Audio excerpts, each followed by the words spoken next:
Selamat datang di Story Kauri.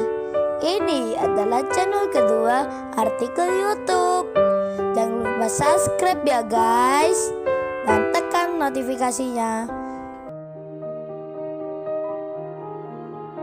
Kisah pemuda kaya, anak bos besar, pemilik 73 perusahaan, yang menjadi cleaning service. Episode 245. Sore yang menjelang petang. Hari puasa yang pertama tiba. Kauri yang pulang dari kerjanya saat itu melewati jalan raya, yang di situ ada Rena, yang tak lain, pemilik usaha roti, yang kebetulan saat ini sedang membagikan makanan untuk berbuka puasa. Kauri, yang saat itu ada di mobilnya, dengan berjalan pelan, ia pun lalu dihampiri. Kauri itu diberi roti beserta menu makanan lain, yang bingkisannya bertuliskan nama restoran miliknya si Rena. Setelah itu, Rena pun berjalan lagi menuju ke belakang. Ia memberikan hal yang sama ke pengendara lainnya. Ketika membagikan itu, ia pun menjumpai mobil yang dekat di sampingnya. Si Rena itu pun lalu memberikan bingkisan yang di tangannya. Saat dibuka kaca mobilnya, ia tiba-tiba dipanggil namanya oleh seorang dari dalam. "Loh, bukannya kamu si Rena Larazati? Kok kamu ada di sini?" Rupanya itu Niken yang memanggilnya. Si Rena pun terkejut dibuatnya, karena teman sekolahnya yang ada di mobil ini. Kemudian Rena pun bilang, "Loh, kamu Niken, kok kamu di sini? Lagi mau kemana ini?" Niken menyahut, "Ini Rena. Aku habis pulang kerja. Kebetulan lewat jalan ini." Kemudian secara tiba-tiba, Niken tanpa sadar bilang, "Oh iya, kenalin nih teman-temanku. Yang baju putih bernama Shirley. Terus yang mengemudi di depan ini, cewek paling cantik sendiri namanya." Saat akan menyebut itu, Niken langsung terdiam. Ia lalu melihat temannya, karena jadi tersadar, yang dikenalkan ini namanya juga sama. Kemudian Niken berkata, "Tunggu ini. Saya ulangi lagi. Ini temanku yang pegang kemudi. Namanya Rena, si Rena Larazati." Ketika mendengar itu, si Rena pemilik usaha roti, ia belum mengerti. Dikiranya Niken bercanda, hingga Renanya Yudis itu menjelaskan, "Kenalin mbak, namaku juga Rena. Saya baru tahu ini, kalau nama mbaknya ternyata sama." Renanya Yudis itu tersenyum. Ia melihat wanita yang diajaknya bicara. Begitu pula sebaliknya. Jadinya, di antara mereka pun saling ada keterkejutan. Si Rena pemilik restoran lalu menjawab, "Oh, ternyata nama mbaknya seperti yang disebut Niken. Salam kenal kalau gitu. Senang bertemu Mbak Rena juga."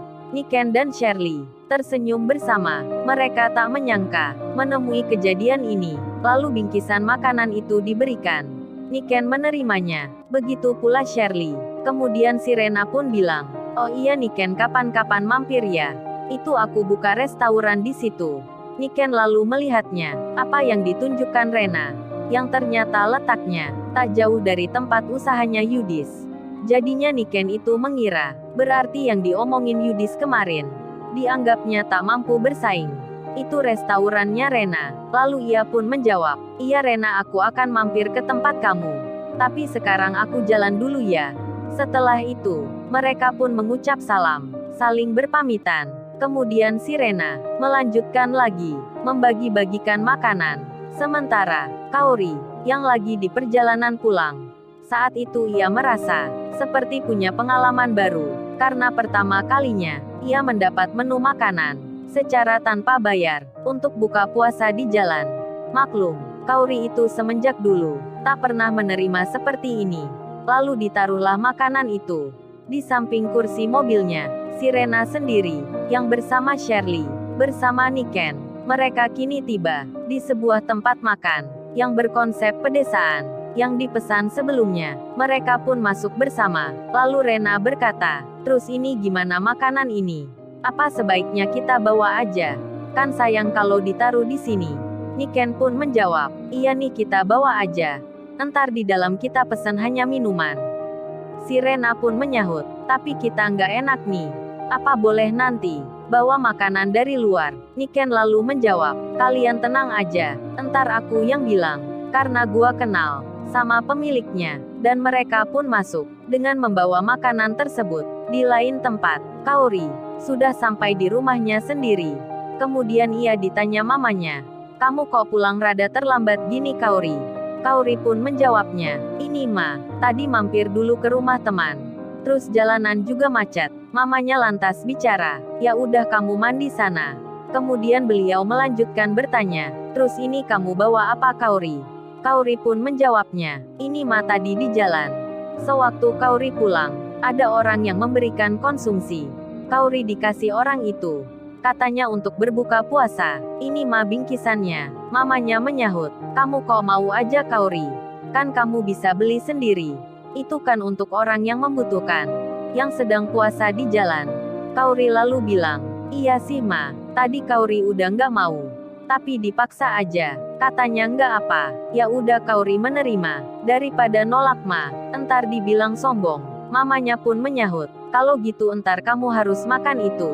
Menghormati yang mengasih, Kaori menjawabnya, "Baik Ma." Lalu Kaori pun masuk ke kamar. Diletakkan makanan itu di atas meja. Waktu pun berjalan. Malam kini telah datang. Iwan yang di tempat kosnya terlihat sedang memainkan handphonenya. Ia nampak berpikir-pikir, seperti membayang-bayangkan. Kemudian, entah mengapa, ia pun memberanikan diri untuk mengirim pesan ke seorang wanita yang kemarin pulang bersamanya. Iwan itu menulis kalimat, bertanya kabar ke Ririn. Rupanya, mereka sudah bertukar nomor. Si Iwan lalu menulis, "Selamat malam Mbak, gimana keadaannya saat ini?" "Baik-baik ya." Pesan pun terkirim. Tak lama kemudian, Ririn pun membacanya. Lantas ia pun membalasnya, "Alhamdulillah Mas Iwan, saya baik-baik saja. Mas Iwan gimana ya saat ini? Apa sudah istirahat ya?" Iwan itu pun menerimanya. Tersenyum-senyum sendiri jadinya. Meskipun itu tulisan, si Iwan merasa deg-degan hatinya. Tak butuh waktu lama, ia pun membalasnya, "Terima kasih Mbak Ririn. Saya sudah istirahat ini." "Terus apa Mbaknya? Sudah istirahat pula? Atau langsung kerja hari ini?" Ririn pun menulis di handphonenya itu. Ia menjelaskan hari ini belum istirahat, karena langsung kerja, menyelesaikan laporan. Pesan pun terkirim. Tak lama berselang, Kaori, yang sudah makan dan mandi, yang ada di kamarnya sendiri, kini ia akan menelpon Kenshin. Karena memang dianggapnya, Kenshin sudah kembali dari luar negeri. Saat dibuka WhatsApp-nya, dengan sebelah jarinya, Kaori pun menggeser nama-nama ke bagian paling bawah.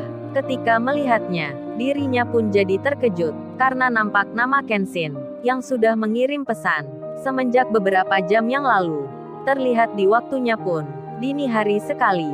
Kaori langsung membukanya, ia pun membacanya. Kenshin yang menulis, dengan ungkapan, "Maaf sebelumnya, apa ini salah kirim ya? Kok bilang kata sayang ke nomorku ini? Namaku kan Kenshin, bukan lelaki yang bernama Randy." Kaori membacanya, sempat terkejut dibuatnya. Dalam benaknya ia bertanya, "Kok ini, dia kira salah kirim sih? Kan emang aku kirim ke nomornya." Kaori pun lalu berpikir, kemudian ia mengerti mengapa Kenshin menulis ini. Lalu Kaori, dengan raut mukanya yang terlihat rada cemberut, ia pun membalasnya. Kaori itu menulis, "Emangnya Randy itu siapa? Kamu kok bilang gitu? Cemburu itu boleh, tapi jangan gitu dong. Masa kamu nuduh aku nulis sayang ke Randy? Itu namanya suuzon. Dosa tahu. Ini kan bulan puasa." Pesan itu terkirim. Kenshin melihatnya, tersenyum-senyum dirinya. Kemudian ia membalasnya, "Oh gitu ya, maafin deh aku.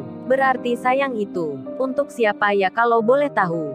Kenshin mengirim lagi. Kaori membacanya. Karena tak sabar hati, Kaori pun segera menelpon ke nomornya Kenshin dengan video call yang ada di WhatsApp-nya. Kemudian Kenshin yang mengetahui Kaori menelpon dirinya, ia pun segera menerima. Ditekanlah tanda kamera yang ada di gadgetnya. Video call pun tersambung.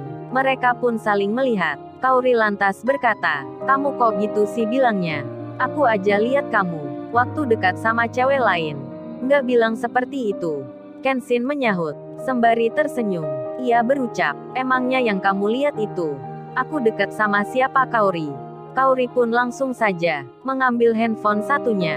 Dicarilah foto Kenshin yang bicara sama Rena, yang diambil waktu kemarin. Kemudian diperlihatkan ke Kenshin. Kaori lalu bilang, ini loh foto kamu maksudnya. Kenshin melihatnya, ia pun langsung berkata, sembari bercanda, loh, kamu kok bisa Kaori mendapat foto itu? Dari mana ini? Apa jangan-jangan kamu bisa paparazzi? Seperti jurnalis luar aja, mengambil foto orang diam-diam. Jadi karena ini ya, kamu kemarin nampak lain. Seperti nggak mau bicara sama aku.